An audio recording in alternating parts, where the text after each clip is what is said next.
सामान्य छतु पाई double murder भली घटना घटी बरगढ़ जिला पद्मपुर थाना अंतर्गत पथुरी गाँव में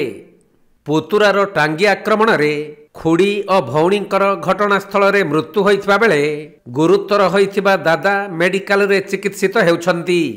घटनाटी थिला एहिपरी पथुरी गाँवर विशिकेशन नाग तांको बिलरे करिथिबा छतु चाष को केही चोरी करि नेइथिबा जानिबाकु पाई घरे आसी पार्टी करिथिले।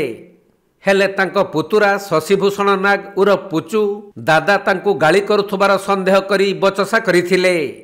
तेणु उभयଙ୍କ ମଧ୍ୟରେ प्रबल पाटितुंड हेबा परे दादांको आक्रमण करिथिला पुतुरा। फलरे गुरुतर दादा विशिकेशन को डाक्तरखाना को निया जाइथिबा बेले सही समय रे पुतुरा पुचुनाग पुणी तांको खुड़ी बेलमती और भौणी सावित्री को टांगिया रे हाणी मारी दैथिला। एपरी नृशंस कांड घटाई अभियुक्त पुतुरा निजे जाई पद्मपुर थाना रे आत्मसमर्पण करिबा परे पुलिस घटनास्थल रे पहुंची सबको जबत करी अधिक तदंत जारी रखिछंती। एटा तो से तार पुतराटा है तार काकी और तार से काकी रझिया तार भौणी को पूरा मारी देकरी द्वार पके दी क्या तेरल एटा अंदा है से काना किसी जाना पड़ू जे किसी जहा कहवार हिसाब जहा कहवार हिसाब वाला हमें तो आगरो किसी नहीं जाने इन से तार जुए आसला परे कहू जो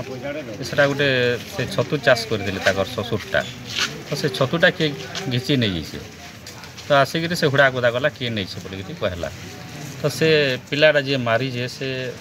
मते बोली कहू जे बोली हवाला से मारी दै बोली से तार जुआ कहू तो केंदा हला तापरे तो मारी के तो न पड़ी छ न पुलिस तो आसिक हाथ वर्तमान